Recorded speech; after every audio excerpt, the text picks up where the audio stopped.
Today's video is the next video in our multifamily investor deep dive series. I hope you find it interesting. It talks about touring a property with a broker, a multifamily property, that is. So we go through a whole list of things that I want you to do both before the tour, what I want you to look at while you're on the tour, how to talk to the on-site folks and how to present yourself, things like that. What I want you to make sure that you talk to the broker about while you're on that tour, and then what you can do after the tour. So I hope you enjoyed the video. Thanks so much for taking the time to watch it. When touring a property, I do want you to get there early. I like to get there before the broker, but I like to drive around the immediate neighborhood. Just see what's going on around the neighborhood. See what the houses are like, see if they're well kept, see if they mow their lawn, see if there's garbage sitting out of the front. You know, what's going on? What's the neighborhood looking like? And I'll look for demand drivers and things like that. So I know you've probably Google drove the neighborhood, but you know, maybe all you had was 4 or 5 year old pictures and it might look different now. Okay. So that way, when you're talking to the broker about the neighborhood, you can speak legitimately about, oh yeah, I saw this neighborhood next to the property.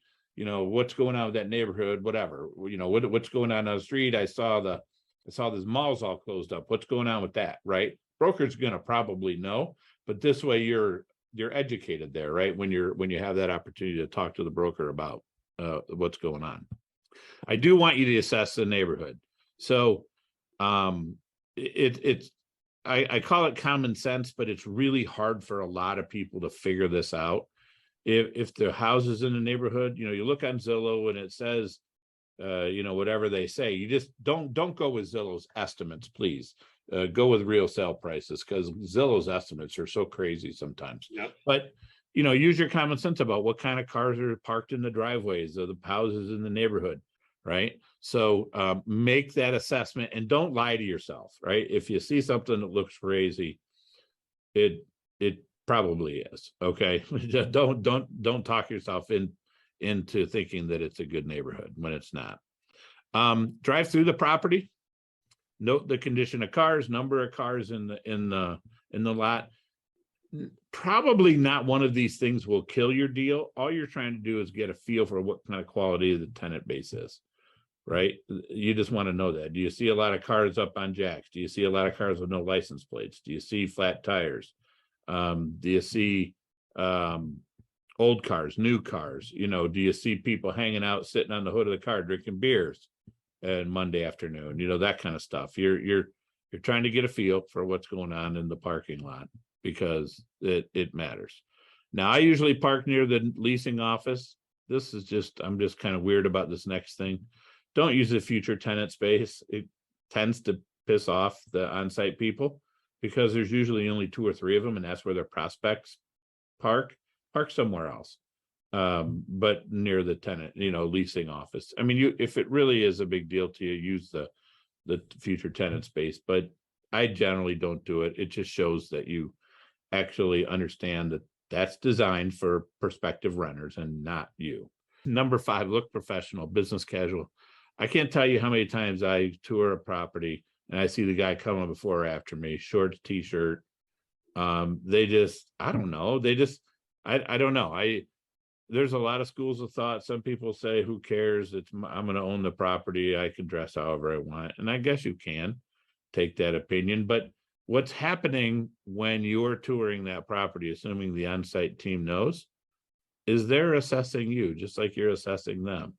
And you're hanging out with shorts and a t-shirt and, you know, whatever, you don't look very, it speaks volumes about potentially how they might perceive you.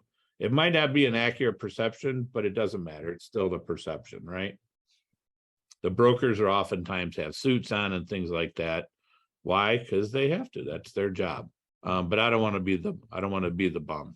Number 6, act professional with the on-site team.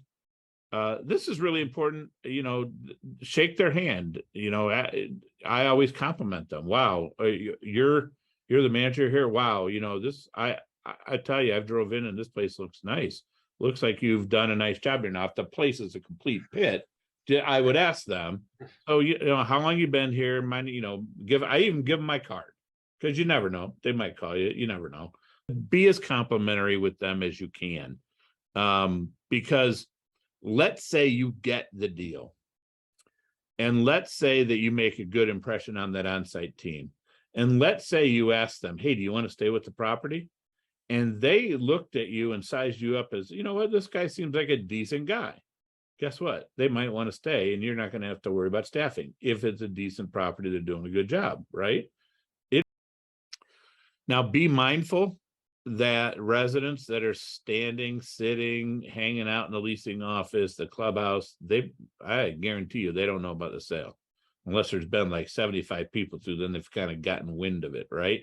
So when you walk in and, hey, I'm looking for the broker from, CBRE, my name's Ken. See, that probably isn't what you should say, right? You just hi, I'm Ken, is Nick here? Is Mike here? Okay, yes, whatever. That way the person that's sitting in there, the residents, they just view you as just another visitor to the property, right? And if you like the content that we've shared here, please be sure to subscribe to our channel and hit the bell.